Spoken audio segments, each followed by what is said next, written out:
నమస్కారం. రైతు నేస్తం కార్యక్రమానికి స్వాగతం. ఈనాటి అంశం వరిలో కొత్త వంగడాలు. తెలంగాణ రాష్టం ఏర్పడిన తర్వాత ప్రొఫెసర్ జయశంకర్ తెలంగాణ రాష్ట వ్యవసాయ విశ్వవిద్యాలయంలో సరికొత్త వరి వంగడాన్ని కనుగొని చరిత్ర సృష్టించారు మన శాస్త్రవేత్తలు. వారిలో చెప్పుకోదగ్గ వారు అనుభవజ్ఞులు డాక్టర్ సిహెచ్ సురేందర్ రాజు, ప్రధాన శాస్త్రవేత్త ప్రొఫెసర్ జయశంకర్ తెలంగాణ రాష్ట వ్యవసాయ విశ్వవిద్యాలయం, రాజేంద్రనగర్, హైదరాబాద్ నుంచి వచ్చారు. వారిని అడిగిన మరిన్ని వివరాలు తెలుసుకుందాం. నమస్కారం సురేందర్ రాజు గారు. ముందుగా మీకు శుభాకాంక్షలండి సరికొత్త వరి వంగడాన్ని తెలంగాణ రాష్ట్రానికి అందించినందుకు. అలాగే ఇంతకు ముందు ఇప్పుడు ఈ వంగడానికి అనుగుణక ముందు వరిలో ఎలాంటి సమస్యలు ఉన్నాయంటారు మన రాష్ట్ర వ్యాప్తంగా? అంతకుముందు బీపీటీ అలాగే సాంబా మసూరి ఈ రెండు రకాలపైనే ఎక్కువగా ఆధారపడి వస్తున్నారు మన రైతులు. ఇప్పుడు సరికొత్త వంగడం దాన్ని ప్రత్యామ్నాయంగా అనుకోవచ్చు అంటారు? మనం అనుకోవచ్చు. ఎందుకంటే మనకు ఈ ప్రత్యేక రాష్ట్రము తర్వాత ప్రత్యేక విశ్వవిద్యాలయం ఏర్పడిన తర్వాత కూడా మనకు వరిలో ఏంటంటే మన తెలంగాణలో వరి ప్రధానమైన పంట. సుమారు ఇప్పుడు ఖరీఫ్ రబీ రెండు సీజన్లు తీసుకుంటే దాదాపు 16-17 లక్షల హెక్టార్లు ఉంటుంది. అయితే చాలా సమస్యలు కూడా ఉన్నాయి మనకు. ముఖ్యంగా ఏంటంటే దిగుబడి పెరగాల. ఇప్పుడు ఉన్నటువంటి దిగుబడి సామర్థ్యం ఉన్న వెరైటీస్ ని కనీసం ఒక 20% దిగుబడి శాతం పెంచాలి. సో దీనికి ఏ విధమైనటువంటి పరిశ్రమలు చేయాలనేది కూడా మేము సిద్ధం చేసినాము. ముఖ్యంగా ఏంటంటే మన ఉన్న వెరైటీస్ నే ఇప్పుడు ఇంటర్నేషనల్ రైస్ రీసెర్చ్ ఇన్స్టిట్యూట్ ఉంది ఫిలిప్పైన్స్, అక్కడి నుంచి కూడా మంచి జనప్రాణం తెప్పించాము. ఈ మధ్యలో మాకు మా యూనివర్సిటీకి వాళ్ళకి కూడా ఇప్పుడు ఎంఓ అయింది ఒకటి, మెమోరాండమ్ ఆఫ్ అండర్స్టాండింగ్. సో దానివల్ల ఏంటంటే మనకు మంచి జనప్రాజం అనేది జన్యులు అది తెచ్చినట్టు ఉంటే మన వెరైటీస్ లో కూడా ఉన్న వాటిని ఇంకా బాగా అభివృద్ధి చేయడానికి అవకాశం ఉంది ఒకటి. రెండోది ఏంటంటే హైబ్రిడ్ రైస్ అనేది మనము ఇప్పుడు ఎక్కువ లెవెల్లో చేయాల్సిన అవసరం ఉంది పరిశోధనలు. సో దానికి మనం 3 సెంటర్స్ ముఖ్యంగా జగిత్యాలు, తర్వాత రాజేంద్రనగర్, వరంగల్ ఈ 3 కేంద్రాల్లో కూడా మనం ఈ హైబ్రిడ్స్ మీద కూడా ఎక్కువ రీసెర్చ్ చేయడానికి ప్రయత్నం చేస్తున్నాము. రెండోది ఏంటంటే ఈ నీటి సమస్య. ఈ మధ్య గమనించినట్టు ఏంటంటే వరుసగా మనకు రెయిన్ఫాల్ తగ్గటం ఒకటి, తర్వాత లేట్ గా రావడము, వర్షం లేట్ గా రావడము, తర్వాత అనుకున్న వర్షపాతం రాకపోవడము, రెండవ సకాలంలో కూడా రావడం లేదు, వర్షం డిస్ట్రిబ్యూషన్ కూడా సరిగా ఉండట్లేదు. అందువల్ల ఏంటంటే తరచు మనకు నీటి ఇబ్బంది అనేది చాలా ఎక్కువైపోయింది. చాలా వాటికి ఏమవుతుంది అదొకటి. రెండవది బోర్వెల్స్ ఉన్నటువంటి నీరు అంతా ఎగ్జాస్ట్ అవుతా ఉంది. తర్వాత ఎలక్ట్రిసిటీ కూడా విపరీతంగా వాడుతూ ఉన్నాం మనం. సో దీన్ని దృష్టిలో ఉంచుకుని ఏంటంటే మేము ఈ ఇంతకుముందు ఉన్నటువంటి ఈ 5 నెలల పంట కాలం ఉన్న వెరైటీ బీపీటీ 5204 ప్లేస్ లో మనం కొత్త రకాలు 120 రోజులకే కోతకు వచ్చేటువంటి రకాలు మనము డెవలప్ చేయడం జరిగింది అనమాట. వీటిని మనం మామూలుగా అయితే రైతులు దీర్ఘకాలిక రకాలను జూన్లో వేస్తారు. మనకు తొలకరి వర్షాలతోనే నార్లు వేయడం జరుగుతూ ఉంది. దానికోసం అవసరం లేదు. మనం జూలై 15 తర్వాత కూడా మనం నారు పోసుకొని ఆగస్టు చివరిలో నాటేసి కూడా మంచి దిగుబడి సాధించే అవకాశం ఉన్న రకాలన్నమాట. ఇది ఒక ఇంపార్టెంట్ ఆస్పెక్ట్. ఇది ఎందుకంటే వాటర్ అనేది వెరీ ఇంపార్టెంట్ మనకి. ఇప్పుడు దాని విలువ అనేది మనకు తెలుస్తా ఉంది. తక్కువ నీటితోని ఎక్కువ దిగుబడి సాధించాలనేది ఒక కాన్సెప్ట్. ఇంకా రెండో ఏంటంటే కాస్ట్ ఆఫ్ కల్టివేషన్ విపరీతంగా జరిగింది. రైతులు చూసినట్టు ఏంటంటే వరి సేద్యం చేసిన వాళ్ళకి రేటు దాంట్లో పెట్టుబడి చూసిన తర్వాత నికర ఆదాయం చూసినట్టయితే చాలా తక్కువ అవుతుంది రాను. ఒక చిన్న ఉద్యోగం రైతులు చెప్పేది ఏంటంటే చిన్న ఉద్యోగాలకు వచ్చేంత ఇన్కమ్ కూడా రావటం లేదు. 3-4 ఎకరాలను వ్యవసాయం చేసే రైతు పరిస్థితి కూడా కష్టమవుతుంది అంటున్నారు. సో దీనికి ఏంటంటే ముఖ్యంగా మన విశ్వవిద్యాలయం నుండి చేపట్టిన పరిశోధనలు ఏంటంటే రైతుకు అనుకూలంగా ముఖ్యంగా పెట్టుబడి చాలా తగ్గించేసి మనకు ఎక్కువ దిగుబడి రావడానికి రూపకల్పన చేసినాం. టెక్నాలజీస్ అన్ని కూడా ఒక వెరైటీ కాకుండా. అందులో భాగంగా ఏంటంటే ఒకటి వెరైటీ విషయానికి వస్తే ఏంటంటే మనకు ఈ చీడపీడలు ముఖ్యంగా రోగాలు పురుగులు తట్టుకునేటువంటి శక్తి ఒకటి పెంచినాము. చాలా ఇప్పుడు వచ్చే వెరైటీస్ అన్ని కూడా దాదాపు అగ్గితేవులు తర్వాత దోమ కాటం కూడా చాలా వరకు తట్టుకునేటువంటి రకాలు ఇప్పుడు చేసినాయి. అదొకటి. రెండవ ఏంటంటే చౌడు వల్ల కూడా చాలా నష్టపోతున్నాము. చౌడును కూడా తట్టుకునే రకాలు. అన్నిటికంటే ముఖ్యంగా ఏంటంటే మనకు ఈ నారు వేయడము మళ్ళీ పీకడము దాన్ని మళ్ళీ నాటేయడము, దీనివల్ల ఏంటంటే నీరు వృధా అవుతుంది. తర్వాత కాస్ట్ ఆఫ్ కల్టివేషన్ పెరుగుతా ఉన్నది, టైం వేస్ట్ అవుతుంది. అందుకని మనం నేరుగా విత్తే పద్ధతుల్ని ఎక్కువ మనము ప్రాచుర్యం తీసుకొచ్చినాం ఈ మధ్య కాలంలో. నీరు విత్తడంలో 2 పద్ధతులు. ఒకటేమో డ్రమ్ సీడర్ ద్వారా, అంటే మొలకెత్తినటువంటి విత్తనాల్ని మనము దమ్ము వేసి వరి దమ్ము వేసిన పొలం లోపల చల్లడం గానీ లేకపోతే డ్రమ్ సీడర్ గాగా ఎత్తుకోవడం గానీ, ఇవి 2 బాగా ప్రాచుర్యంలో చేస్తున్నాము. ఇంకొకటి ఏంటంటే ఈ మెకనైజ్డ్ ప్లాంటింగ్, ఇద్దరు కూడా ఎక్కువ మేము ప్లాన్ చేసినాము. ఎందుకంటే గతంలో కూడా ఉన్న టెక్నాలజీసే, కానీ అప్పుడేంటంటే లేబర్ ప్రాబ్లం అంతగా ఉండేది కాదు. సో రైతులు ఈజీగా దీనికి అలవాటు పడ్డారు. కానీ ఈ మధ్య కాలంలో ముఖ్యంగా గోదావరి జిల్లాలలో మనకి చాలా సక్సెస్ అయింది. ఇది దాదాపు 1,00,000 ఎకరాలలో మనకి ఇప్పుడు దాల్వాలు వేస్తున్నారు వాళ్ళు. తర్వాత ఒక అపోహ ఉండేది, మనము డైరెక్ట్ విత్తనాలు వేస్తే మనము నాటేసినంత రాదు అనేటువంటి ఒక అపోహ ఉండేది. కానీ చాలా మంది ఇప్పుడు చెప్పినటువంటి ఫీడ్బ్యాక్ బట్టి చూస్తే డైరెక్ట్ సీడింగ్ అనే పద్ధతి నాటే పద్ధతికి సమానంగా ఉంది. కొన్ని ప్రాంతాలలో ఇంకా కొన్ని వెరైటీస్ లో నాటేసిన దానికంటే డైరెక్ట్ సీడింగ్ లో దిగుబడులు పెరిగినాయి. సో కాబట్టి రైతులు కన్విన్స్ అయ్యారు. దీనికి ఏంటంటే అది ఎందుకు ముందుకు పోలేదు గతంలో అనంటే, అప్పుడు ఈ దీంట్లో 2 ఇంపార్టెంట్ మేడం. ఒకటి, ఈ నేల దమ్ము వేసిన తర్వాత చాలా చదునుగా ఉండాలి, అంటే లెవెల్ పర్ఫెక్ట్ లెవెలింగ్ ఉండాలి. అప్పుడు టెక్నాలజీ సరిగా లేదు. బట్ ఇప్పుడు లేజర్ గైడెడ్ లెవెల్స్ వచ్చినాయి కాబట్టి మనకు లెవెలింగ్ చాలా ఈజీ అయిపోయింది. ఇక ఇంకొకటి రోటావేటర్స్ వచ్చినాయి. తర్వాత ఇంకొకటి ఏంటంటే ఈ కలుపు దాని వస్తుంది ఈ పద్ధతిలో. ఇప్పుడు ఏంటంటే కలుపు మందులు అప్పుడు 1-2 ఉండేవి, ఇప్పుడు చాలా ఎఫెక్టివ్ కలుపు మందులు వచ్చాయి అనమాట. చాలా సమర్థవంతమైన కలుపు మందులు. అందుకని చెప్పి రైతులు కూడా దీనికి ముందంజ చూపుతున్నారు. ఇప్పుడు 2 సార్లు కలుపు మందులు పెట్టినట్టయితే మనకి ఇంకేం చేసే పని లేదు. కాబట్టి ఆ సాంకేతిక పరిజ్ఞానం అనేది ఇప్పుడు అందించడానికి అనువుగా ఉంది.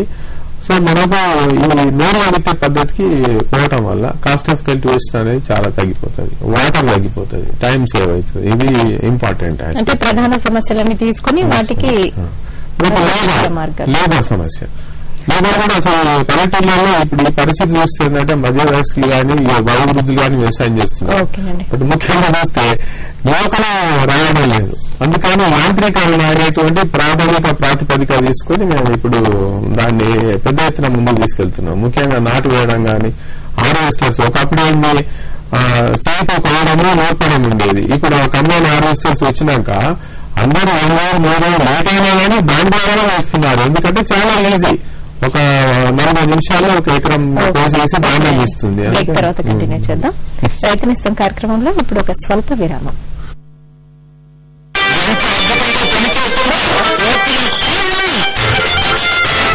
విన్నావా, శక్తివంతమైందట ప్లస్. మొత్తం దేశానికి ఇదే హీరోట. ఎప్పుడు అలసిపోతో నడుస్తూనే ఉంటుంది. మైలేజ్ లో కూడా ప్లస్.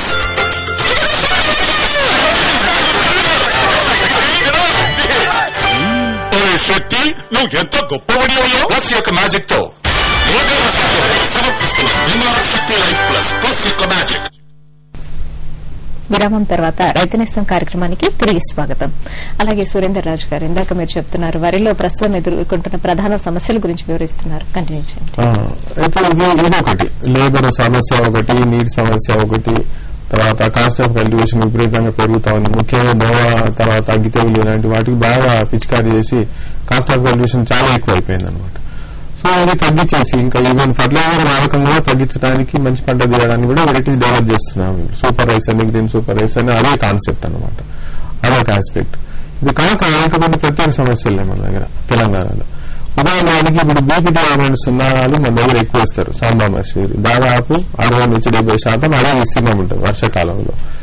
ఏమవుతుంది, చాలా మటుకు జూన్లో నాటు వస్తారు, సెప్టెంబర్లో నాటు వస్తారు మూడు నారుతోని, ఎందుకంటే సకాలంలో వర్షాలు రాకపోవడం వల్ల. సో దాంతో తెలంగాణలో నవంబర్ ఫస్ట్ వీక్ నుంచి చలి అనేది ఎక్కువ ఉంటుంది. సో కరెక్ట్ గా మనం పూత దశ అనేది ఫ్లవరింగ్ టైంతో ఏవైతున్నదో కరెక్ట్ గా మనకు చలితో కోయిన్సైడ్ అవడం వల్ల, అదే సమయంలో రావడం వల్ల గింజంతా కాలిపోతున్నది.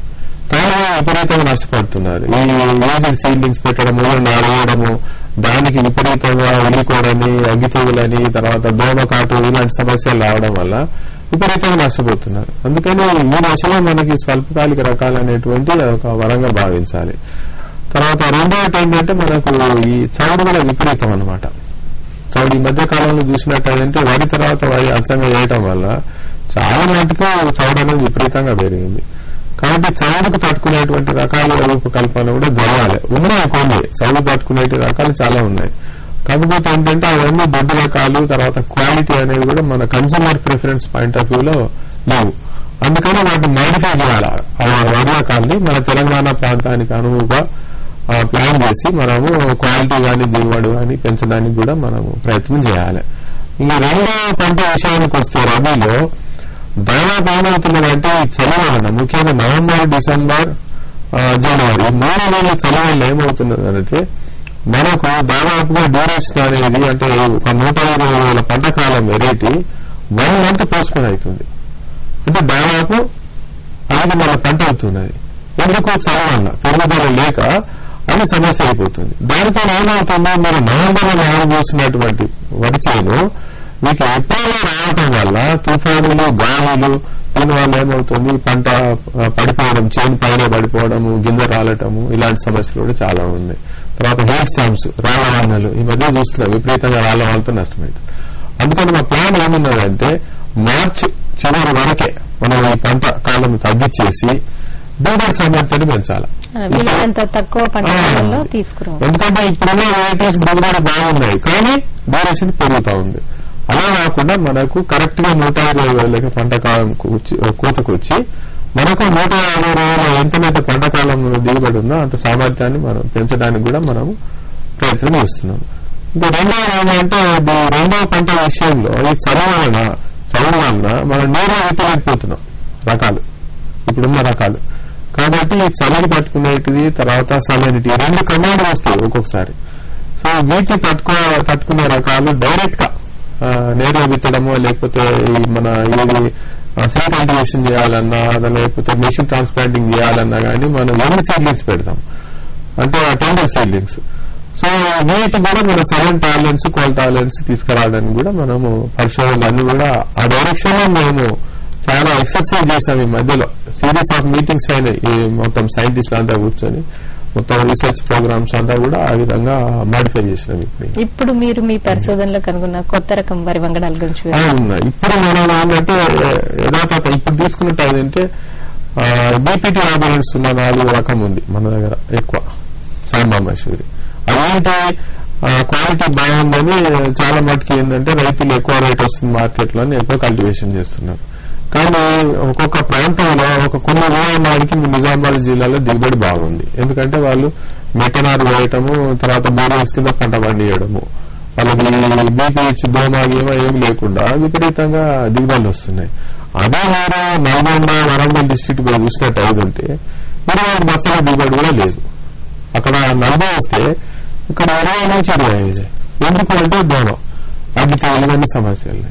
కాబట్టి ఇప్పుడు దానికి ప్రత్యామ్నాయంగా డీటెయిల్ వెరైటీ మేము తయారు చేయడం జరిగింది. ముఖ్యంగా రాయలవాడ నుంచి RNR 15048 అనే రకము ఇవన్నీ ప్లాన్ చేసి ఒక 5 సంవత్సరాల క్రితమే ముఖ్యంగా ఈ వైపు తెల్లగా తీసుకొని, తర్వాత జగిత్యాల ఒక వెరైటీ ఉంది JGL 3855, ఈ రెండింటిని సంకరపరిచి 6 సంవత్సరాలు నుంచి 5 సంవత్సరాలు దీన్ని విస్తృతంగా పరిశోధన చేసి డెవలప్ చేసినాం. ఇది టెస్టింగ్ కూడా పూర్తి అయిపోయింది.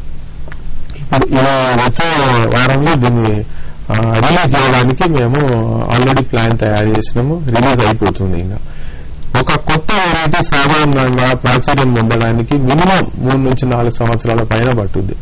కానీ దానికి పరిశోధన దశలోనే మంచి ఆదరణ పొందినటువంటి రకం.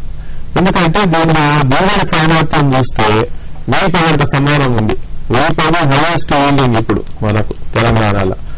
దానంత సామర్థ్యం 6.5 నుంచి 7 టన్స్, అంటే దాదాపు 30 నుంచి 40 బస్తాలు తేలికగా దిగుబడి వస్తున్నది ఒకటి. రెండవది స్వల్పకాలికం, ఆలస్యంగా నాటేసుకోవచ్చు, తర్వాత ఆలస్యంగా నాటేయచ్చు. మనకు నవంబర్ లోపల పంట కాలం అయిపోతుంది, 120 రోజుల్లో వర్షాకాలం. రెండో పంట కూడా అనుకూలం ఇది, అదొకటి. ఇంకా ఇంకొకటి ఏంటంటే గింజ నాణ్యత చూస్తే బీపీటీ కంటే ఇంకా సన్న గింజ నాణ్యత, అది కూడా మనకు ఇంపార్టెంట్ పాయింట్. అది బియ్యం ఇంకా సన్నగా ఉంటుంది బీపీటీ. తర్వాత న్యూట్రిషనల్ క్వాలిటీ చూస్తే చాలా ఎక్కువ ఉంది దీంట్లో. ఇప్పుడు ముఖ్యంగా యువకులు చాలా మంది చూసినట్టయితే ఈ మధ్యకాలంలో ఈ టెన్షన్స్ కి ఈ దైనందిన జీవితంలో ఎన్నో మార్పులు వచ్చినాయి. యాంత్రిక జీవితం అయిపోయింది మానవుంది. ఈ జీవితంలో ఏమంటే చాలా మటుకు ఏమైపోయింది, షుగర్ అనేది కామన్ అయిపోయింది ఇప్పుడు. సో మనం తినే ఫుడ్ లోపల ఈ గ్లైసెమిక్ ఇండెక్స్ ఎక్కువ ఉంటుంది ఇప్పుడున్న వెరైటీస్ లో. ఇప్పుడు ఉదాహరణకి గ్లైసెమిక్ ఇండెక్స్ ఎట్లా తీసుకుంటామంటే 50 నుంచి దాని కొలమానం ఉంటుంది ఇండెక్స్. మనం 50 నుంచి 55 లో గ్లైసెమిక్ ఇండెక్స్ ఫుడ్స్ అంటాం. 55 నుంచి 65 గ్లైసెమిక్ ఇండెక్స్ ఉంటే అది మీడియం కింద, 65 నుంచి హై అన్నమాట. సో మనము లో గ్లైసెమిక్ ఇండెక్స్ ఉన్నటువంటి ఫుడ్స్ తినాలా. అప్పుడు స్లోగా బ్లడ్ లో ఈ గ్లూకోజ్ అనేది స్లోగా రిలీజ్ అయ్యి మనకు శరీరానికి హార్మ్ అనేది తక్కువ అవుతుంది. అది మెయిన్ అన్నమాట. సో అట్లా గ్లైసెమిక్ ఇండెక్స్ దీన్ని మనం టెస్ట్ చేసినాం ఎలాంగ్ విత్ బీపీటీ ఇవన్నిటితో చేస్తే లాస్ట్ గ్లైసెమిక్ ఇండెక్స్ 51 ఉన్న వెరైటీ RNR 15048. ఈవెన్ బీపీటీ కూడా దీని మీద ఎక్కువ మిగతా రకాలన్నింటికన్నా కూడా ఇప్పుడు చూసినట్టు ఇప్పుడు బీపీ స్వర్ణ ఇవన్నిట్లో కూడా 70% వరకు గ్లైసెమిక్ ఇండెక్స్ ఉంది. That is another point. ఇంకొకటి మిల్లర్స్ కి చూస్తే నూక శాతం చాలా తక్కువ. మీరు మిల్లు ఒక 100 కిలోలు మిల్లు ఆడిస్తే మీకు 67% బియ్యం వస్తున్నాయి. That is a good contribution. ఒకటి ఇంకొకటి ఏంటంటే గిన్నె రాలిపోవడం లేదు, దీనికి వెయ్యి రాలిపోతుంది, రాలిపోవడం లేదు. కాబట్టి అన్ని దీనికి మంచి లక్షణాలే ఉన్నాయి. మరి చెడ్డ లక్షణాలు ఉంటాయి అంటే ఉంటాయి. దేనికైనా ప్రతి మనిషిలైనా వెరైటీ అయినా ఏదైనా మంచి లక్షణాలతో పాటు కొన్ని చెడ్డ కూడా 1-2 ఉండడం సహజం. అది ఇప్పుడు దీంట్లో కూడా ఏంటంటే ముందుగా నాటేసినట్టు అయిందంటే జూన్ లో మీకు ఎత్తుగా పెరుగుతుంది చేను ఇది. కాబట్టి అదే వెరైటీని మీరు పంట కాలం కూడా 120 నుంచి 150 అయిపోయింది. దాన్ని ఫోటో సెన్సిటివ్ అంటాం దాన్ని ఇంగ్లీష్ లో మనం. సో ఆ పంట కాలంలో పెరిగింది. అదే మీరు జూలైలో వేస్తే జూలై 15 అట్లా వేసినట్టు అయిందంటే సెకండ్ ఫోర్త్ నైట్ జూలై 15 నుంచి జూలై 30 నారు పోసి ఆగస్ట్ లో నాటేస్తే హైట్ తగ్గిపోయింది. 100 సెంటీమీటర్స్ హైట్ ఉంది. అంటే పడిపోయి చైన్ మీద హైట్ తక్కువ ఉంటే తర్వాత దిగుబడి బీపీటీ మీద ఎక్కువ ఉంది అటువంటి సిచ్యువేషన్ లో. అంటే కొంచెం ఆలస్యంగా కన్నా కూడా కొంచెం ఆలస్యంగా వరి వేసుకోవాలంట. కాబట్టి దీన్ని పరిశోధనలో వేసి మేము క్లియర్ గా రైతాంగాన్ని చెప్పింది ఏంటంటే ఈ ఒక మెసేజ్ అనేది రైతులకు పోవాలి మన మీడియా ద్వారా. మెయిన్ ఏంటంటే RNR 15048 అనేది తొందరగా వేసుకునే రకము కాదు. కేవలం మనము జూలై 15 తర్వాతనే నారు పోసుకోవాలి, ఆగస్ట్ లోనే నాటేసుకోవాలనే విషయం మనం తేటతెల్లం చేయాలి. ఒకటి. ఈ రెండోది ఏంటంటే దీని మీద మన కామన్ పల్స్ పురుగు అంటాం, తెల్లకంక అంటారు, రైతులకు తెలుసు. అది ఎక్కువ వస్తుంది. సాధారణంగా ఏంటంటే ఏవైతే టేస్ట్ ఉంటాయో వాటి మీద ఈ పురుగు ఎక్కువ వస్తాయి, తెల్లకంకి పురుగు. దీనికి ఏమంటే ఒక స్మాల్ ఇంటర్వెన్షన్ కావాలి అంతే, ఒక ఎక్స్టెన్షన్ ఇంటర్వెన్షన్ అవసరం అంతే, పెద్దగా దించాల్సింది ఏం లేదు. గుళికలు వేస్తారనమాట. ఈ కార్బోఫిరాన్ గానీ కెల్డాన్ అవన్నీ కొన్ని గుళికలు ఉన్నాయి, కార్టాఫ్ హైడ్రోక్లోరైడ్ స్టెంబోరర్ కి. ఆ గుళికలు వేసే టైము ఈ చెరపట్ట దశ నుండి మనము ఒక బీరపట్టు అంటాం, అంటే ప్యాన్క్లైన్సేషన్ అంటాం. ప్యాన్క్లైన్సేషన్ నుండి మళ్ళీ ఈ పొటాషియం మధ్యలో ఒక వారం రోజులు వేసినట్టు అయి ఉంటే, అంటే ఈ చెరపట్ట దశ నుంచి వారం రోజుల తర్వాత మనం కంకి తయారయ్యే సమయంలో ఈ గ్రాన్యూల్స్ వేస్తే మనకు పెస్ట్ అనేది చనిపోతుంది. కాబట్టి మనకు తెల్లకంకి అనేది కూడా మనము పూర్తిగా మనం దీన్ని అరికట్టవచ్చు. దీనికి కొంచెం మానిటరింగ్ కావాలి. ట్రాప్స్ ఉంటాయి, మానిటరింగ్ ట్రాప్స్ ఉంటాయి అన్నమాట, ఫెరోమోన్ ట్రాప్స్ అని. అవి ఎకరైనా ఒక 3 ట్రాప్స్ పెట్టుకుంటే ఆ ఎకర పొరాల కదలిక చూసి మనము ఈ గ్రాన్యూల్స్ చేసుకుంటే సరిపోతుంది. ఇది ఒకటి. తర్వాత లేట్ ప్లాంటింగ్ ఒకటి. ఇది 2 ఇంపార్టెంట్ పాయింట్స్ దీంట్లో. మనం అది కానీ రాను సమస్య లేదు. ఇంకా మరి రైతులకి ఇలాంటివి అంటే ఇప్పుడు తీసుకోవాల్సిన జాగ్రత్తల గురించి ఏదైనా శిక్షణ కార్యక్రమం ఏర్పాటు చేసి అంటే మేము సాధారణంగా ఏంటంటే ఈ పాంప్లెట్స్ బుక్లెట్స్ అవి కూడా మీడియా ద్వారా కూడా మేము చెప్తా ఉన్నాం. మొన్న ఈవెన్ ఈ మధ్యలో ఇచ్చినటువంటి పేపర్లలో కూడా మేము క్లియర్ గా దాని లక్షణాలు పాజిటివ్ అండ్ నెగిటివ్ కూడా ఇవ్వడం జరిగింది. ఎందుకంటే నెగిటివ్ మెసేజ్ అనేది ఉండకూడదు, మన టెక్నాలజీ మిస్యూజ్ కావద్దు. ఎందుకంటే ఒక అత్యధిక దిగుబడి స్వల్పకాలికంలో ఇచ్చేటువంటి రకాన్ని దీన్ని ముందుకు తీసుకుపోయేది ఉంటే మిల్లర్స్ కు అడ్వాంటేజ్ ఉంది, కన్సూమర్స్ కు అడ్వాంటేజ్ ఉంది, తర్వాత ఫార్మర్స్ కి అడ్వాంటేజ్ ఉంది. కాబట్టి అలాంటి మైనస్ పాయింట్స్ కూడా మనం చిన్న ప్రికాషనరీ మెజర్స్ కూడా దీని గురించి స్పష్టంగా చెప్పడం జరుగుతూ ఉన్నది. అలాగే ఇందాక మీరు షుగర్ లెవెల్స్ కూడా తగ్గుతుంటాయని అన్నారు. అంటే మధుమేహ వ్యాధిగ్రస్తులకు కూడా ఇప్పుడు చాలా మంది ఉంటున్నారు. అసలు ఒక 100లో 60%, 60 to 70% కూడా షుగర్ వ్యాధిగ్రస్తులే ఉన్నారు. వారికి ఏ విధంగా ఉపయోగపడుతుంది? చాలా మంది రైస్ తగ్గించేయడము, వేరొక దానిపైన ఆధారపడము అలా ఉంటుంది. అంటే ఇప్పుడు కొన్ని రకాలు ఉన్నాయి. కొన్ని రకాలు ఏంటంటే ఈ గ్లైసెమిక్ ఇండెక్స్ ఎక్కువ ఉన్నది, తక్కువ ఉన్నది డెఫినెట్ గా కొంత క్వాంటిటీ ఆఫ్ రైస్ మనం పెంచుకునే అవకాశం ఉంది తినడానికి. కొంతమంది అసలు రైస్ తినరు అసలే, ఓన్లీ స్మాల్ ఇట్లాంటి బేక్డ్ ఫుడ్స్ లేకపోతే ఏది చపాతీ అట్లాంటి చాలా లైట్ ఫుడ్ మీద ఆధారపడే వాళ్ళు ఉన్నారు. బట్ కొంతమంది అంటే రైస్ తినే అవకాశం ఉంటుంది. అంటే నేను అనేది it is substitute, it cannot ఒక డయాబెటిక్ పేషెంట్ నాన్ డయాబెటిక్ అవడానికి అంటే జరగదు. But it is one of the methods to limit the problem. అట్లా అంటే తగినంత మోతాదులో తీసుకుంటూనే కంట్రోల్లో ఉంచుకోవచ్చు. అన్నిట్లో అంటే ఈ ఫుడ్స్ లోపల హై గ్లైసెమిక్ ఇండెక్స్ ఫుడ్ తినద్దు వాళ్ళు, లో గ్లైసెమిక్ ఫుడ్స్ రికమెండ్ చేస్తారు డైటీషియన్స్ వాళ్ళకి. So this can be categorised as low diet లో గ్లైసెమిక్ ఇండెక్స్ ఫుడ్ అన్నమాట. అది that is the number 1 point. ఇంకా మన ఇందాక ప్రశ్న ఏంటంటే వేప కూడా బాగా సాగు చేస్తున్నారు కదా, మరి దీనికి ప్రత్యామ్నాయం ఏమున్నది తెలంగాణలో అనేది కూడా అడగడం జరిగింది. దీనికి ఏంటంటే మనము ఈ వేప అనేది ఏంటంటే మంచి దిగుబడి ఇచ్చే రకం. తర్వాత ఇది మిల్లర్స్ కానీ తర్వాత పారాబాయిల్డ్ బాగా విపరీతంగా డిమాండ్, ఖరీఫ్ లో రబీలో ఎట్లేసినా కానీ మంచి సామర్థ్యం ఉన్నదన్నమాట. సో చాలా మటుకు ఏంటంటే మేము వేపడి నుండి మేము కొన్ని కొత్త రకాలు తీసినాం. ఇప్పుడు 15048 కూడా వేపడి నుండే వచ్చిందండి దిగుబడి సామర్థ్యం. అట్లానే మేము 2 రకాలు ఇప్పుడు రెడీ పెట్టినాం వేపడికి ఆల్టర్నేట్ గా తెలంగాణ ప్రాంతంలో. KNM 118 అని ఒకటి, తర్వాత KNM 118 కోనారం అనే పరిశోధన కేంద్రం నుండి వచ్చింది.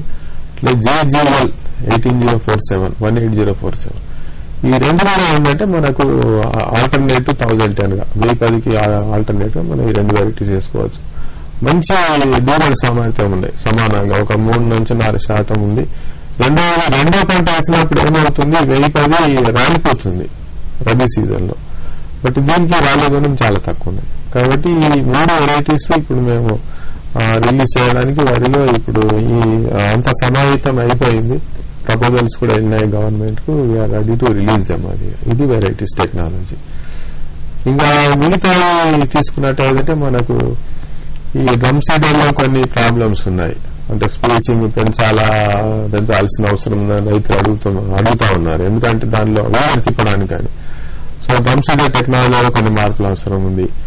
అట్లానే ఈ మెకనైజ్డ్ ప్లాంటింగ్ లో కూడా ప్యాకేజర్ ప్రాక్టీసెస్, అంటే ఏ టైంలో వేయాలి, మనం నైట్రోజన్ ఎప్పుడు వేయాలి, ఇవన్నీ ఎన్ని డోసెస్ వేయాలి, ఎంత మోతాదులు వేయాలి, తర్వాత ఎంత స్పేసింగ్ ఉండాలి బిట్వీన్ రోస్, దీని మీద కూడా రీసెర్చ్ చేస్తా ఉన్నాం. తర్వాత ఇప్పుడున్న వెరైటీస్ ఎట్లా సూటబుల్ అవుతాయి ఈ సిస్టమ్ అనేది కూడా చేయడానికి చేస్తున్నాం ఇది. అట్లానే మనకు ఇంకా ముందుకెళ్ళి చూసినట్టయితే మనకు ఈ మధ్య కాలంలో కొన్ని కొత్త రోగాలు వస్తున్నాయి వరికి కూడా. ఇప్పుడు తీసుకున్నట్టయితే గతంలో మనం స్టెమ్ రాట్ అనేది ఉండేది కాదు. తర్వాత ఫుట్ రాట్ అంటే తెలియదు, స్టెమ్ రాట్ ఫుట్ రాట్ అంటే చాలా మంది తెలియదు. ఇప్పుడు స్టెమ్ రాట్ అంటే కాండం కుళ్ళు తెగులు, తర్వాత ఫుట్ రాటు ఇలా వస్తున్నాయి మనకు. అట్లానే ఇది కూడా మన ఈ పానికల్ మైట్ అంటాం, కంకినాలు అయితే విపరీతంగా వస్తున్నాయి. పోయిన సంవత్సరం వర్షాకాలంలో విపరీతంగా కంకినాలు వచ్చింది, ముఖ్యంగా సన్నగిన రకాలకి. సో దానివల్ల ఏంటంటే గింజ అంతా నల్లబడిపోవడం, మార్కెట్ లో రేటు తగ్గడం జరుగుతూ ఉంది. సో దానికి లాస్ట్ టైం మేము వెంటనే గుర్తించి చాలా పబ్లిసిటీ ఇచ్చినాము. అప్పుడు కమిషనరేట్ నుంచి, డైరెక్టరేట్ నుంచి, తర్వాత ముఖ్యంగా ప్రింట్ అండ్ ఎలక్ట్రిక్ మీడియా చాలా హెల్ప్ చేసినారు వాళ్ళు. సో దాంతో అంటే మేము ప్రోఫెనాఫాస్ ప్లస్ ప్రోపికొనజోల్, ప్రోఫెనాఫాస్ లేకపోతే ఒక కెమికల్ ఉంది, అది అదే రికమెండ్ చేసినాం. అది స్పైరోమెస్పెన్ ప్రోపికొనజోల్ మిక్స్ చేసి కొట్టమని చెప్పినాము. చాలా కంట్రోల్ చేయడం, దే ఆర్ వెరీ హ్యాపీ. కాకపోతే దాన్ని ఇంకా పరిశోధన చేయాల్సిన అవసరం ఉంది. ఇంకా మంచి దాన్ని తట్టుకునేటువంటి రకాలు, ఎలాంటి మందులు లేకుండా, పిచికారీ లేకుండా. యూరియా అవసరం కూడా ఎక్కువగా ఉంటుందంటారా కొత్త వరి వంగడానికి? కొత్త వరి వంగడం సేమ్ అంతే, ఇదివరకు వాటికి ఎట్లా వాడినామో వీటికి అంతే, దర్ ఇస్ నో డిఫరెన్స్. అది తర్వాత ఈ కొత్త ఫుట్ రాట్ కానీ, తర్వాత ఈ స్టెమ్ రాట్కి వీటికి కూడా కొన్ని కనుక్కున్నాము మందులు. తర్వాత ముఖ్యంగా రెసిస్టెంట్ వెరైటీస్ డెవలప్ చేయడానికి ఇప్పుడు ఎక్కువ ఇది చేస్తున్నాము. చదువు తట్టుకునే రకాలు. తర్వాత ఫ్యూచర్ కాన్సెప్ట్ ఏంటంటే మనకు టోటల్ మెకనైజేషన్ అనేది రావాలి వరి లోపల. అంటే ఎలాంటి లేబర్ అనేటువంటి అంటే మానవుడు వరి పొలంలోకి లోని పోకుండా ఆ విధంగా టోటల్ మెకనైజేషన్ ప్లానింగ్ చేస్తున్నాం.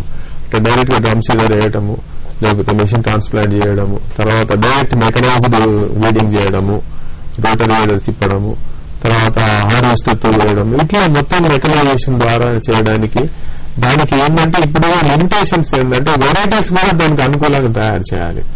సో దాన్ని కూడా మేము we are taking up in that direction. అది కూడా సో కాబట్టి ఫ్యూచర్ అంతా కూడా మేము ఆ విధంగా ప్లాన్ చేస్తున్నాం. ఇది అంతా ఒక ఆస్పెక్ట్ లోకలైజ్డ్ ఇవన్నీ.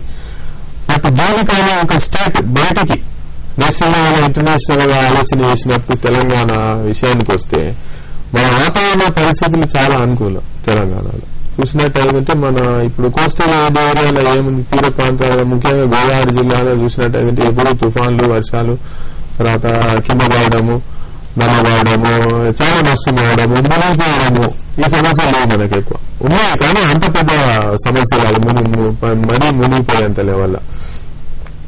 అయితే దానికి ఏంటంటే మన ఉన్నటువంటి టెంపరేచర్స్ కానీ, హ్యూమిడిటీ కానీ, ఇక్కడ ఉన్నటువంటి వాతావరణ పరిస్థితులు ఎక్స్పోర్ట్ క్వాలిటీ రైస్ ప్రొడ్యూస్ చేయడానికి చాలా అనుకూలం.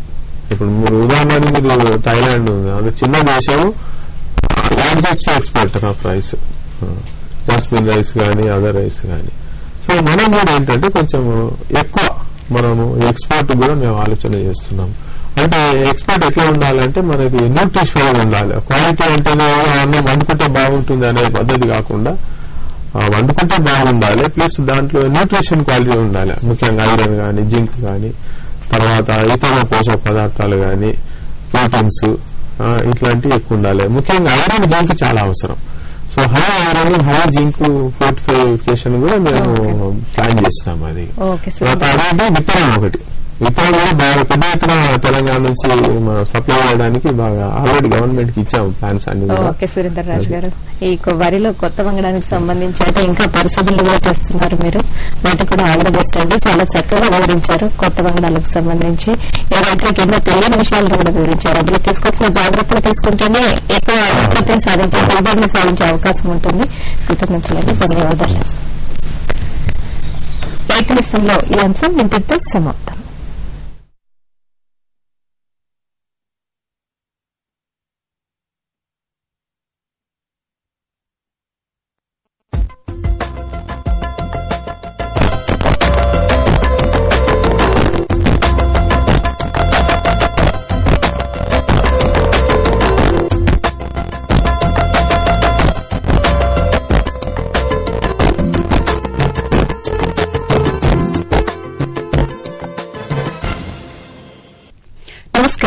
వ్యవసాయంలో ఉత్పాదకతను పెంచడానికి మరియు సుస్థిరతను సాధించడానికి రైతు చేస్తున్న సేవలు ఎనలేనివి అయినప్పటికీ దేశవ్యాప్తంగా వివిధ వ్యవసాయ మరియు అనుబంధ రంగాల్లో జరుగుతున్న పరిశోధన ఫలితాలను ఎప్పటికప్పుడు చేరవేయడంలో కృషి చేస్తున్న వ్యవసాయ సమాచార కార్యక్రమానికి స్వాగతం, సుస్వాగతం. ఈనాటి కార్యక్రమంలోని ముఖ్యాంశాలు: మిషన్ కాకతీయ చెరువుల పూడికతీత ఉపయోగాలు, 2015-16కు ఖరీఫ్ ప్రణాళిక తయారు, మార్కెట్ సమీక్ష, మార్కెట్ ధరలు, వాతావరణ సూచనలు ఉంటాయి.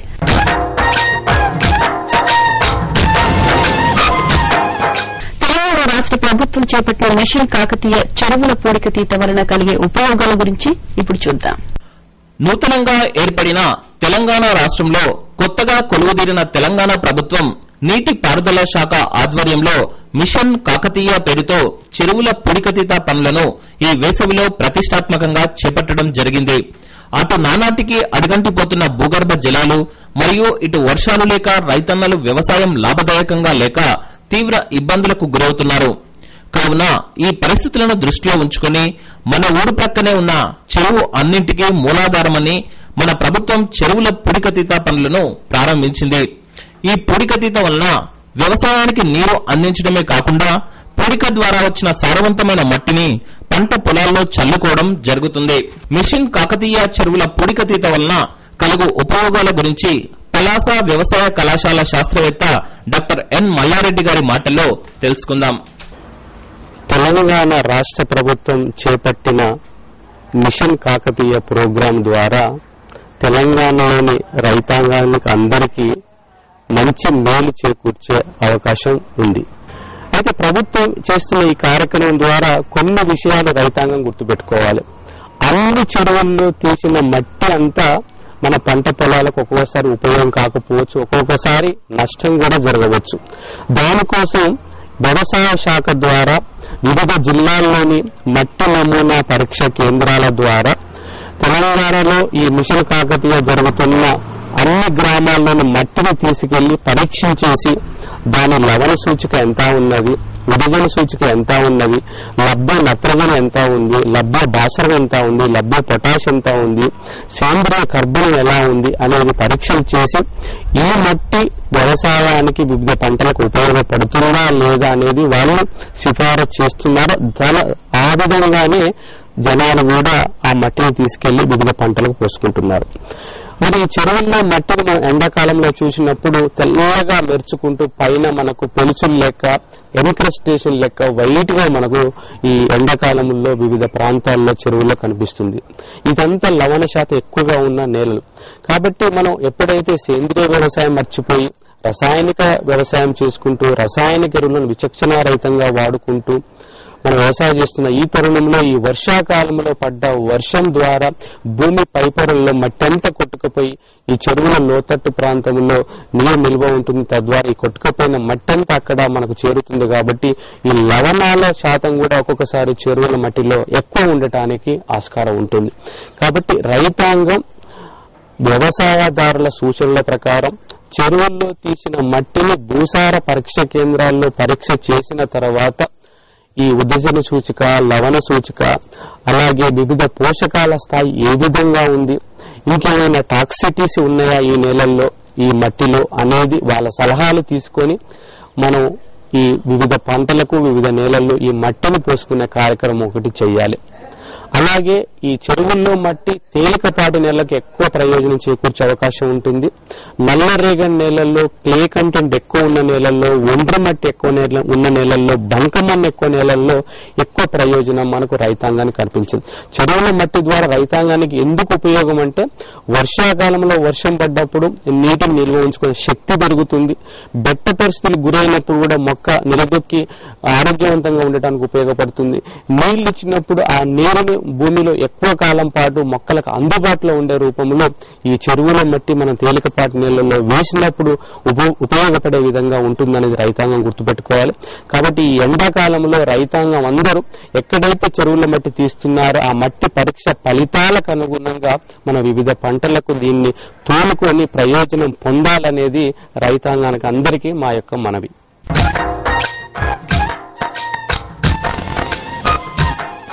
రైతులు వ్యవసాయంలో పంట కాలానికి ముందే కాలానికి అనువైన పంటను ఎంచుకోవడం, విత్తనం ఎంపిక చేసుకోవడం లాంటి నిర్దిష్టమైన ప్రణాళికలు తయారు చేసుకోవాల్సిన అవసరం ఎంతైనా ఉంది. ఈ నేపథ్యంలో రాబోతున్న 2015-16 ఖరీఫ్ వ్యవసాయ ప్రణాళిక గురించి ఇప్పుడు చూద్దాం. కరీంనగర్ జిల్లాలోని జిల్లా పరిషత్ సమావేశ మందిరంలో 2 రోజుల పాటు ఉత్తర తెలంగాణ మండల వ్యవసాయ పరిశోధన మరియు విస్తరణ సలహా సంఘం సమావేశం జరిగింది. ఈ కార్యక్రమానికి ముఖ్య అతిథిగా జయశంకర్ వ్యవసాయ విశ్వవిద్యాలయం పరిశోధన సంచాలకులు డాక్టర్ డి రాజిరెడ్డి మరియు విస్తరణ సంచాలకులు డాక్టర్ భూపాల్ రాజు హాజరయ్యి ఖరీఫ్ 2015 ప్రణాళిక గురించి చర్చించారు. అదేవిధంగా ఈ కార్యక్రమానికి జిల్లా వ్యవసాయ సంయుక్త సంచాలకులు, అనుబంధ రంగ అధికారులు మరియు 3 జిల్లాల రైతులు పాల్గొన్నారు. మన ఉత్తర తెలంగాణ వ్యవసాయ పరిశోధన మరియు విస్తరణ సలహా సంఘం సమావేశం జరుపుకుంటున్నాము కరీంనగర్లో. సో దీంట్లో 3 జిల్లాల నుంచి వచ్చినటువంటి కరీంనగర్, ఆదిలాబాద్, నిజామాబాద్ నుంచి వచ్చినటువంటి శాస్త్రవేత్తలు, పరిశోధనా స్థానాల నుండి, ఎరువాక కేంద్రాల నుంచి, కృషి విజ్ఞాన కేంద్రాల నుంచి శాస్త్రజ్ఞులు రావడం జరిగింది. అలాగే రైతు సోదరులు ప్రతి జిల్లా నుంచి 5 నుంచి 6 మంది ఈ 3 జిల్లాల నుంచి ఈ సమావేశంలో పాల్గొనడము, అలాగే వ్యవసాయ శాఖ మరియు అనుబంధ శాఖల నుంచి వచ్చినటువంటి అధికారులు కూడా ఈ సమావేశంలో పాల్గొంటున్నారు. సో ఈ సమావేశంలో గత సంవత్సరం మనం వేసినటువంటి ప్రణాళికలు, పరిశోధన మరియు విస్తరణ కార్యక్రమాలు ఏమి చేపట్టాము అనే దాని మీద మనము ఒకసారి వాటిని పూర్తిగా పరిశీలించి దాంట్లో ఉన్నటువంటి లోటుపాట్లు ఏమైనా ఉన్నాయా, అలాగే మనం ఏ విధంగా ముందుకు తీసుకెళ్లాలి, మళ్ళీ కొత్త ప్రణాళిక ఖరీఫ్కి ఎలా చేసుకోవాలనే దాని మీద మనము ఈ 2 రోజులు డిస్కస్ చేయడం జరుగుతూ ఉంది. సో దీంట్లో మనకు కొత్త రాష్ట్రం ఏర్పడిన తర్వాత మరి కొత్త విశ్వవిద్యాలయం ప్రొఫెసర్ జయశంకర్ తెలంగాణ రాష్ట్ర విశ్వవిద్యాలయం ఏర్పడిన తర్వాత మేము చాలా ఈ పరిశోధన విస్తరణ మరియు విద్యపై చాలా ఫోకస్డ్ గా మనం చేయడం జరుగుతూ ఉంది.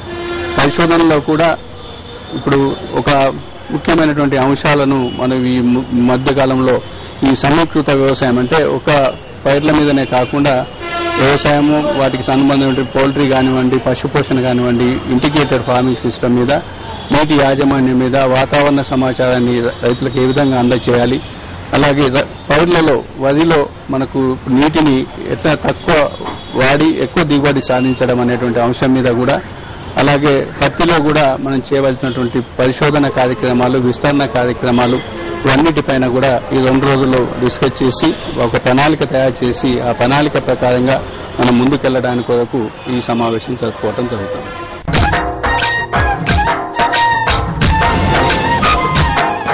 ఇక సంక్షిప్త సమాచారం వీక్షిద్దాం. రైతులకు ముఖ్య గమనిక. శాస్త్రీయ పద్దతిలో యూరియా వాడకం లాభ నష్టాలు.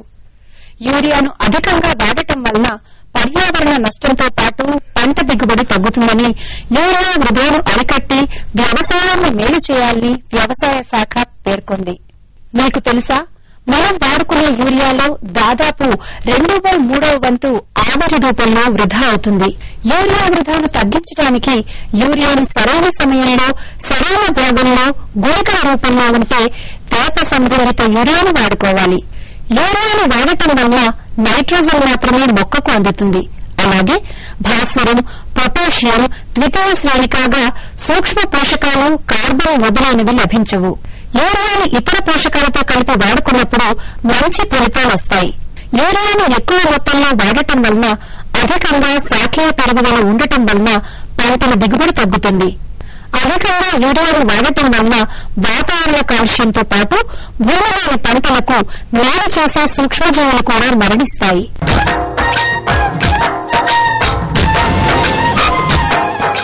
ఇంతటితో వ్యవసాయ సమాచార కార్యక్రమం సమాప్తం.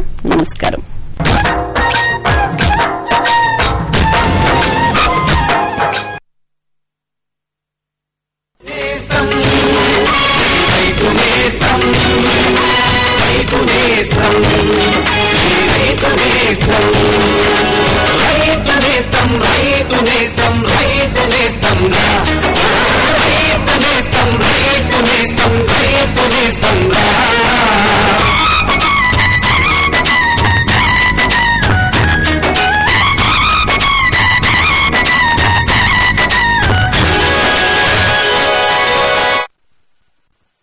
వ్యవసాయ అనుబంధ రంగాలనే ప్రధాన వ్యాపకాలుగా చేసుకుని పంట పొలాలలో అహర్నిశలు శ్రమించే రైతన్నల శ్రేయస్సే ధ్యేయంగా సమకాలిక అంశాలపై సమగ్ర సమాచారంతో పాటు శాస్త్రవేత్తల సలహాలు, సూచనలను ఎప్పటికప్పుడు రైతాంగానికి చేరవేస్తున్న రైతు నేస్తం కార్యక్రమానికి స్వాగతం. ఇలాంటి కార్యక్రమంలోని ముఖ్యాంశాలు: భూసార పరీక్షల ఆవశ్యకత, విధానం, వేసవి కూరగాయలలో జీవ నియంత్రణ పద్దతులు మరియు సస్యరక్షణ, వేసవిలో పశుగ్రాస కొరత అధిగమించుటకు తీసుకోవాల్సిన చర్యలు మొదలంశాలు ఉంటాయి. పంటలలో అధిక దిగుబడులు సాధించడానికి రైతులు విచ్చలవిడిగా రసాయన ఎరువులు వాడటం వల్ల నేలసారం తగ్గడంతో పాటు అధిక ఖర్చు అవడంతో రైతులు నష్టపోతున్నారు. అందువల్ల రైతులు ముందుగా భూసార పరీక్ష చేయించాలి. భూసార పరీక్షల ఆవశ్యకత గురించి ఇప్పుడు మనం తెలుసుకుందాం. నేలలు, వాటిలోని సహజంగా ఉన్న పోషక పదార్థాలతో పాటు అదనంగా వేసిన సేంద్రియ, రసాయనిక ఎరువుల్లోని పోషకాలను మొక్కలకు అందజేసి పంట దిగుబడికి దోహదపడుతుంది. కాబట్టి నేలలో ఉన్న భూసారాన్ని తెలుసుకోవడం ఎంతో అవసరం. తద్వారా ఎరువుల వాడకంలో అనవసరపు ఖర్చులు తగ్గించడమే కాక భూసారాన్ని కాపాడుకుంటూ అధిక మరియు సుస్థిర దిగుబడులను పొందవచ్చు. దీనికి సంబంధించి రైతులు తమ పొలంలో మట్టిని 2-3 సంవత్సరాలకొకసారి పరీక్ష చేయించుకుంటే మంచిది. మట్టి పరీక్షల ద్వారా ఆమ్లం, క్షార సూచిక, లవణ స్థాయి, సేంద్రియ కర్బనం, లభ్య భాస్వరం, లభ్య పొటాషియం మొదలైనవి ఏ స్థాయిలో ఉన్నాయో, ఏయదలుచుకున్న ఎరువులు ఎంతెంత ఎప్పుడెప్పుడు వెయ్యాలో ముందుగా తెలుసుకోవచ్చు. ప్రతి రైతు సోదరుడికి తమ భూమిలో ఏ పోషకాలు ఏ మోతాదులో ఉన్నాయనే విషయం మొట్టమొదటిగా మనం తెలుసుకునే అవకాశం ఈ భూసార పరీక్ష ద్వారా వస్తుంది. అదేవిధంగా మనము ఏ పంటలు వేసుకోవాలి, భూసార బట్టి మన భూమి ఏ పంటకు అనువైనదో ఏ పంటలు మనం వేసుకోవచ్చు అనే విషయాన్ని కూడా మనం తెలుసుకోవచ్చు. అదేవిధంగా రైతులు తమ పొలాల్లో ఉన్న సమస్యలను ఏమైనా సరే ఈ భూసార పరీక్ష ద్వారా తెలుసుకునే ఆస్కారం ఉంటుంది. అంటే చౌడు భూములు కానివ్వండి, ఆమ్ల భూములు కానివ్వండి, ఉప్పు ఉన్నట్లయితే కూడా ఇలాంటి విషయాలను కూడా మనం భూసార పరీక్ష ద్వారా తెలుసుకునే అవకాశం చాలా ఉంది. అంతేకాకుండా పండ్ల తోటలు వేసుకునే రైతు సోదరులకు తమ భూమి అనువైనదా కాలనా తెలుసుకునే అవకాశం ఈ భూసార పరీక్ష ద్వారా తెలుస్తుంది. ఈ భూసార పరీక్ష చేయించుకోవడానికి మట్టి నమూనాను సేకరించడంలో కొన్ని జాగ్రత్తలు తప్పనిసరిగా పాటించాలి. 1 ఎకరా పొలం ఉన్న రైతు సోదరుడు తమ పొలంలో ఒక చోట నమూనాను తీసుకున్నట్లయితే సరిపోతుంది. అదేవిధంగా ఎక్కువ మోతాదులో మన పొలం ఉన్నట్లయితే ప్రతి 5 ఎకరాలకు మనము ఒక నమూనాను తీయాల్సి ఉంటుంది. ఇంకా చెప్పు అంటే అదేటయ్యా ఎంత పచ్చడిగా సాగుతారుగా ప్రవర్తన ఆలస్యం ప్రవర్తనలో కాదు అమాయకత్వాన్ని ఆలస్యం మట్టి పరీక్షలు జరిపించాను. ఏం లేదు ఇప్పుడెంత అవసరమో అంతే త్వరగా చదువుతాం. రైతులను ఏ రోజైనా సమీపంలోని జిల్లా భూ పరీక్ష ప్రయోగశాలలో మట్టి పరీక్షలు జరిపించండి. మట్టిలోని పోషక తత్వాలు, తేమ, మొక్కల అభివృద్ధిని దృష్టిలో పెట్టుకుని కావలసిన పోషక తత్వాలను జల్లండి. అన్నట్టు మట్టిలోని సల్ఫర్, జింక్, బోరాన్ వంటి సూక్ష్మ పోషక తత్వాల గురించి తెలుసుకోవడం మర్చిపోకండి. ఎరువులు ఇంకా జైవిక ఎరువులను సరిగ్గా వాడి నేలలోని ఉత్పాదక శక్తిని పెంపొందించండి. దిగుబడులు పెంచి ఖర్చును తగ్గించండి. అన్నంలో విదేశీ ప్రభుత్వాన్ని పొదుపు చేయడంలో సహకరించండి. అంతేకాదు కొద్దిగా నత్రజనిని అందించే ఎరువులు అంటే వేపతో కూడిన యూరియాకి ప్రాధాన్యతనివ్వండి. ఆకుల మీద యూరియాను జల్లండి. అరే వా నువ్వు తెలియనివాడుగా. అధిక సమాచారానికి సంప్రదించండి జిల్లా వ్యవసాయ అధికారి లేదా కిసాన్ కాల్ సెంటర్. రైతాంగానికి పాడి పశుపోషణ కీలకమైంది. ప్రస్తుతం పాడి పరిశ్రమ అనేది ఒక పెద్ద పరిశ్రమగా అభివృద్ది చెందింది. పాడి పరిశ్రమ లాభదాయకంగా ఉండాలంటే వాటికిచ్చే పోషణ, ఆరోగ్యంపై ప్రత్యేక శ్రద్ద తీసుకోవాలి. వేసవిలో పశుగ్రాస కొరత అధిగమించుటకు తీసుకోవాల్సినటువంటి జాగ్రత్తల గురించి ఇప్పుడు మనం తెలుసుకుందాం. గ్రామీణ ప్రాంతాల్లో సగటు రైతాంగం వ్యవసాయ కూలీలు చేపట్టే ఉప ఉత్పత్తులన్నింటిలో మేలైనది పాడి పశువుల పెంపకం. సంవత్సరం పొడవునా స్థిరమైన, నమ్మకమైన ఆదాయం పొందడానికి, ఖాళీ సమయాన్ని నిర్మాణాత్మకంగా సద్వినియోగం చేసుకోవడానికి పాడి పరిశ్రమకు ధీటైనది లేదని చిన్న, సన్నకారు రైతులు విశ్వసిస్తున్నారు. రైతులు అనుబంధ రంగంగా చేస్తున్న ఈ వృత్తి లాభదాయకంగా ఉండాలంటే వాటి ఆరోగ్య సంరక్షణలో భాగంగా వేసవిలో నిలకడైన పాల ఉత్పత్తికి తగిన జాగ్రత్తలు తీసుకోవాల్సిన అవసరం ఎంతైనా ఉంది. అధిక పాల దిగుబడినిచ్చే గేదెల నుండి ఎక్కువ మొత్తంలో పోషక పదార్థాలు వాటి శరీరం నుండి పాల ద్వారా బయటకొస్తాయి.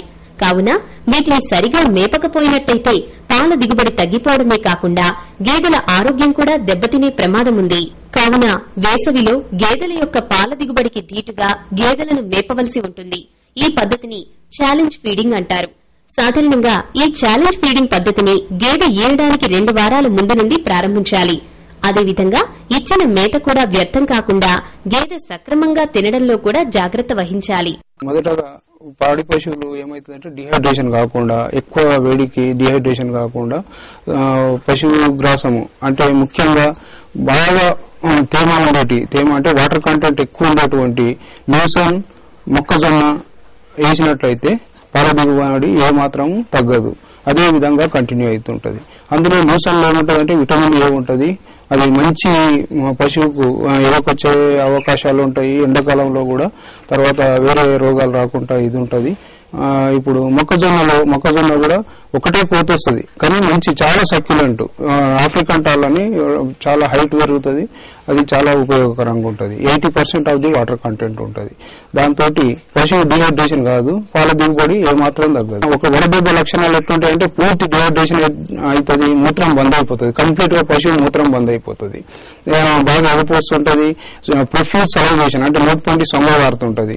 ఆ టైంలో మనం ఏం చేయాలంటే దానికి బాగా దాని మీద చల్లని నీళ్లు పోస్తుండాలి. తర్వాత దాన్ని చల్లని ప్రదేశానికి తీసుకుపోతుండాలి. ఏమన్నా తర్వాత డిఎన్ఎస్ సరిపోయిన అందుబాటులో ఉన్నటువంటి డిఎన్ఎస్, డెక్స్ట్రోజ్, సోడియం క్లోరైడ్ అని ఇంజెక్షన్ ఇవి ఉంటాయి. గ్లూకోజ్ లో డ్రిప్స్ పెట్టినట్టయితే మనకు తొందరగా రికవర్ అవుతుంది. ఎనిమల్ ఇమ్మీడియట్ గా నార్మల్ స్థితికి వచ్చింది. అమ్మా అన్నం పెట్టవా? కాసేపు ఆగమ్మా, పప్పు ఇంకా ఉడకలేదు.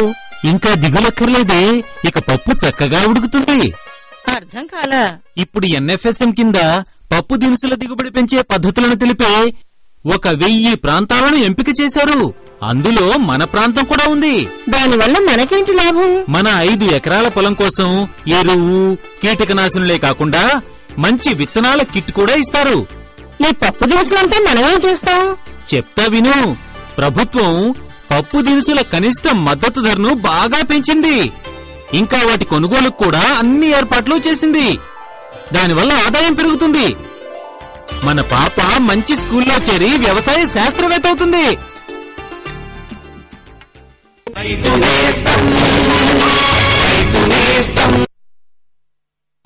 కూరగాయలను మనం రోజువారీ తినే ఆహారంలో ప్రతిరోజు వాడటం వల్ల వీటికి మార్కెట్లో మంచి డిమాండ్ ఉంటుంది. ఈ నేపథ్యంలో కూరగాయలలో అధిక దిగుబడులు సాధించడానికి జీవ నియంత్రణ పద్దతుల ద్వారా సస్యరక్షణ చర్యలు చేపట్టాలి. అది ఎలాగో ఇప్పుడు మనం తెలుసుకుందాం. గరిష్ట విష ప్రభావం గల పురుగు మందులను విచక్షణారహితంగా పిచికారీ చేయడం వలన పరాన్నజీవుల బదనికలు పూర్తిగా నాశనమవుతున్నాయి. చీడపురుగులు క్రమంగా ఈ మందులను తట్టుకునే శక్తిని సంతరించుకుని వీటిని అదుపు చేసే శత్రు పురుగులు పంట పొలాల్లో నాశనమవ్వడం వలన తిరిగి విజృంభిస్తున్నాయి. కాబట్టి చీడపురుగులను అదుపులో ఉంచేందుకు తక్కువ విష ప్రభావం గల మందులను అవసరాన్ని బట్టి మాత్రమే వినియోగిస్తే కొంతవరకు ఈ పరాన్నజీవులను మరియు బదనికలను కాపాడుకుంటూ వాటి ద్వారా వచ్చే లాభాన్ని పొందవచ్చు. ఈ జీవ నియంత్రణ పద్ధతుల్లో ముఖ్యంగా మనం పరాన్నజీవులు, అదే రకంగా కొన్ని రకాల బదనికలు, ముఖ్యంగా వాటి సంరక్షణ పరంగా, మూడవది ఈ మధ్య కాలంలో ఎక్కువగా ప్రాచుర్యంలోకి వస్తున్న జీవ రసాయనాలను వాడుకోవటం జరుగుతుంది. ట్రైకోగ్రామా గుడ్డు పరాన్నజీవిని వాడుకోవటం ద్వారా రైతు సోదరులు కూరగాయ పంటలైన ముఖ్య టమాటా వంటి పంటల్లో తీసుకోండి, దాంట్లో కాయతొలుచు పురుగు వచ్చి ఆశిస్తున్నప్పుడు, అదే రకంగా మనం వంగ వంటి పంటల్లో తీసుకున్నట్లయితే మన కాండము మరియు కాయతొలుచు పురుగు, అదే రకంగా కొన్ని రకాల మన కాయగూర పంటలు, ఉదాహరణకి క్యాబేజీ అటే తీసుకున్నప్పుడు కూడా ఈ డైమండ్ బ్యాక్ మాత రెక్కల పురుగు ఏదైతే ఉందో దాని ఉధృతిని తగ్గించడానికి వీటన్నిటికీ కూడా ట్రైకోగ్రామా గుడ్డు పరాన్నజీవిని ట్రైకోకార్డుల రూపంలో ఎకరానికి 4 కార్డుల చొప్పున మనం వాడుకున్నట్లయితే చాలా వరకు రసాయన పురుగు మందులకు ఒక దీటైన ప్రత్యామ్నాయంగా మనం ట్రైకోగ్రామా గుడ్డు పరాన్నజీవితో మనం ఆశించే మన పురుగులు ఏవైతే ఉన్నాయో వాటిని తగ్గించుకోవచ్చు. ఈ బీటీ రసాయనాలు వాడుకోవటం ద్వారా కూడా మనం పురుగుల ఉధృతిని తగ్గించవచ్చు. ఈ బీటీ రసాయనాలు పొడి రూపంలో, ద్రవ రూపంలో కూడా మార్కెట్లో లభ్యమవుతున్నాయి. కాబట్టి 2 గ్రాములు ప్రతి లీటర్ నీటికి గనక కలుపుకుని, ముఖ్యంగా మనం పంట నాటుకున్న తర్వాత 35వ రోజు తర్వాత 2 పిచికారీలు 10 రోజుల వ్యవధిలో గనక చేసుకున్నట్లయితే చాలా వరకు ఈ రెక్కజాతి పురుగులు ఏవైతే ఆశిస్తాయో మన కాయగూర పంటల్లో వాటి ఉధృతిని గణనీయంగా తగ్గించుకోవచ్చు.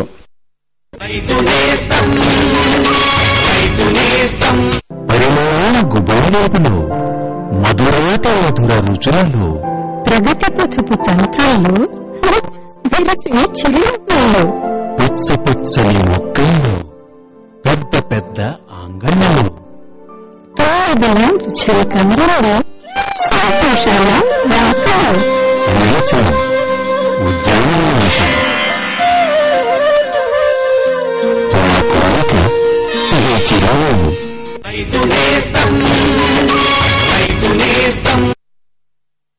రబీ కాలాల్లో పంటలు పండించిన అనుభవం గల రైతులు వేసవిలో తమ పొలాలను ఖాళీగా ఉంచుతారు.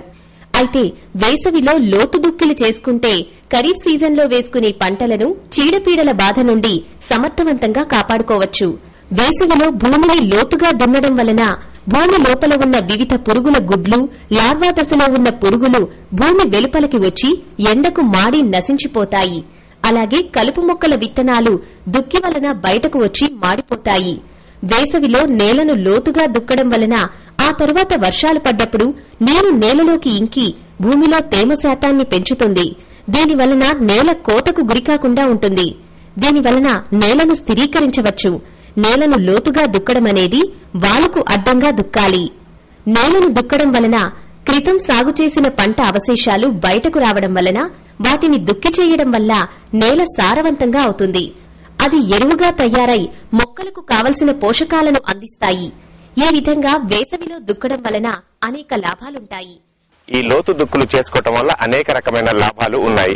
అందులో ముఖ్యమైన లాభం ఏమిటంటే, లోతు దుక్కులు చేసినప్పుడు ఇవి భూమిలో ఉన్నటువంటి అనేక రకాల చీడపీడలు, మరి ముఖ్యంగా కొన్ని పంటల్లో, ఉదాహరణకు వరిలో కాండం తొలిచే పురుగు, అపరాల్లో కాయ తొలిచే పురుగు, అదేవిధంగా మిరపలో అనేక రకాలైనటువంటి కుళ్ళు తెగుళ్లను కలగజేసేటటువంటివి, కూరగాయల్లో కుళ్ళు తెగులు చేసినటువంటి రోగకారకాలు భూమిలో నిద్రిస్తూ ఉంటాయి. ఇలాంటి వాటినన్నింటిని కూడా ఎప్పుడైతే మనము లోతు దుక్కు దున్నులు చేస్తామో అవన్నీ బయటికి వెలువడతాయి. ఆ సమయంలో ఉన్న వేడికి అవి గురి అయి చనిపోవటం జరుగుతుంది. అంటే పంట తర్వాతి దశల్లో వచ్చేటటువంటి చీడ పీడలను ముందస్తు జాగ్రత్తగా మనము వేసవి లోతు దుక్కులు చేసుకున్నప్పుడు ఆదిలోనే వాటిని సమగ్రంగా అరికట్టడానికి, ఆ పిదప సమగ్ర సస్యరక్షణలో భాగం కావటానికి, సమగ్ర సస్యరక్షణ మీద అయ్యే ఖర్చును నియంత్రించడానికి ఎంతో విలువైనది ఈ వేసవి లోతు దుక్కు దున్నులు. ఎప్పుడైతే మనము వాలుకు అడ్డంగా లోతు దుక్కి దున్నులు చేస్తామో ఆ పిదప కురిసే వర్షాలకు ప్రతి వర్షపు జల్లు, ప్రతి వర్షపు చుక్క నీటిలోకి ఇంకుతుంది. ఇలా ఇంకినప్పుడు తర్వాత వచ్చేటటువంటి పంటల్లో కావాల్సినటువంటి నేల, నీరు అన్నటువంటివి వేరు భాగంలో నిల్వ ఉంటాయి. అంతేకాకుండా వాలుకు అడ్డంగా లోతు దుక్కి దున్ని చేసినప్పుడు వర్షపు నీరు నీరులోకి ఇంకటము, భూమిలో బాగా ప్రసరణ జరగటము, అంతేకాకుండా ఆ వచ్చినటువంటి ఈ నీరు భూమిలో ఉండిపోవటము గమనిస్తాము. ఇకపోతే ఈ వేసవిలో జరిగేటటువంటి లోతు దుక్కు దున్నులు వాలుకు అడ్డంగా చేయటం వల్ల భూమి కొట్టుకుపోదు, అంటే క్షయానికి గురి కాదు, వాలు కోతకు గురి కాదు. అదేవిధంగా భూమిలో నుంచి నీరు నిల్వ ఉంటుంది. భూమిలో ఉన్నటువంటి పైపరులు కొట్టుకొని పోకుండా ఎంతో విలువైనటువంటి మట్టిని మనము స్థిరీకరించగలుగుతాము. మనము ఏ చేలలోనైతే వ్యవసాయం చేయదలుచుకుంటున్నామో లేదా సాగు చేయదలుచుకుంటున్నామో ఆ నేలలో మనము పడిన అంటే అరపాదరపా కురిసే వర్షాల వల్ల వచ్చేటటువంటి తేమను అందిపుచ్చుకుంటూ మనము లోతుగా దుక్కి దున్ని చేయడానికి ప్రయత్నించాలి. ఈ లోతుగా దుక్కి దున్నడం కూడా వాలుకు అడ్డంగా దున్నాలి. అంతేకాకుండా మనము అందుబాటులో ఉన్నటువంటి వ్యవసాయ పరికరాలతో లోతుగా దుక్కి దున్ని చేయాలి. ఇలా లోతుగా దుక్కి దున్ని చేసినప్పుడు భూమి లోపలి పొరల నుంచి మట్టి బయటికి పడుతుంది. ఈ భూమి లోపలి పొరల నుంచి మట్టి బయటకు పడ్డప్పుడు మరి ముఖ్యంగా క్రితంసారి పంటలకు సంబంధించిన అవశేషాలు ఏమైనా ఉన్నట్లయితే ఆ అవశేషాలు బయటకు పడతాయి. అంతేకాకుండా భూమిలోకి తిరగబడతాయి. దానివల్ల అవి కుళ్ళి ఎంతో విలువైనటువంటి ఎరువుగా కూడా తయారవుతాయి. ఆ ఎరువుగా తయారవటం వల్ల అవి మొక్కకు కావాల్సినటువంటి పోషక పదార్థాలను అందిస్తాయి. అంతేకాకుండా ఎప్పుడైతే ఈ కుళ్ళి ఎరువుగా సేంద్రియ పదార్థం తయారవుతుందో వేరు పరిసర ప్రాంతాల్లో గాలి, నీరు బాగా ప్రసరణ జరిగే విధంగా వాటి యొక్క భూభౌతిక లక్షణాలు పెంపొందుతాయి. ఎప్పుడైతే భూభౌతిక లక్షణాలు పెంపొందిస్తాయో సేంద్రియ, రసాయనిక, మరి ముఖ్యంగా సేంద్రియ తత్వం పెరుగుతుందో అందులో వానపాములు అంటే మనకు మేలు చేసే వానపాముల సంఖ్య పెరగడానికి అవకాశం ఉంది. వానపాములతో పాటు రైతులకు మేలు చేసేటటువంటి అనేక రకాలమైనటువంటి మిత్ర కీటకాలు లేదా మిత్ర జీవులకు సంబంధించినటువంటి అనేక రకాల దశలు అందులో వృద్ధి చెందుతాయి. ఒక క్రమ పద్ధతిలో మనము ఇలాంటి సేద్య పద్ధతులైనటువంటి వేసవి లోతు దుక్కులను మనము చేయగలిగినప్పుడు అవి ఎంతో విలువగా చేస్తాయి. అటు చీడపీడలను అదుపులో వస్తాయి. అంతేకాకుండా ఎన్నో సమస్యాత్మకమైనటువంటి మరియు భూమి నుంచి ఉద్భవించేటటువంటి రోగాలను సకాలంలో నియంత్రిస్తాయి. ఎంతో విలువైనటువంటి వర్షపు నీటిని మనకు సంరక్షిస్తాయి, వేరుకు అందుబాటులో ఉంచుతాయి.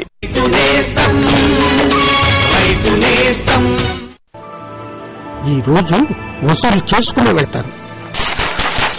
రాజలింగం, ఓ రాజలింగం, ఆయన స్కూల్ కు వెళ్లారండి.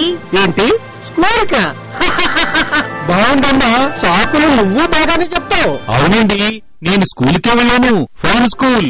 అక్కడ రైతులకు పొలాల్లో దిగుబడి ఎలా పెంచుకోవాలో నేర్పుతారు. అంటే మట్టిని బట్టి సరైన ఎరువు, మంచి విత్తనాలు, ఇంకా అవసరాన్ని బట్టి వాడవలసిన కీటకనాశనులు. దానివల్ల తక్కువ పెట్టుబడితో అధిక లాభం. ఇదిగోండి మీ డబ్బు. దీంతో మీ బాకీ పూర్తిగా చెల్లు.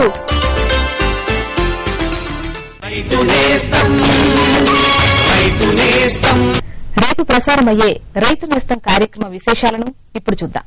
ఫోన్ ఇన్ లైవ్ ప్రోగ్రాం భూసార పరీక్షలో ఆవశ్యకత విధానం అనే అంశంపై డాక్టర్ ఏ మాధవి సీనియర్ శాస్త్రవేత్త రైతుల ప్రశ్నలకు నేరుగా సమాధానాలిస్తారు. రైతు నేస్తం కార్యక్రమంపై మీ సలహాలు, సూచనలు పంపవలసిన మా చిరునామా Rythu Nestham, deputy director general programmes, Doordarshan కేంద్రం, రామాంతపూర్, హైదరాబాద్ 500013. ఇంతటితో రైతు నేస్తం కార్యక్రమం సమాప్తం.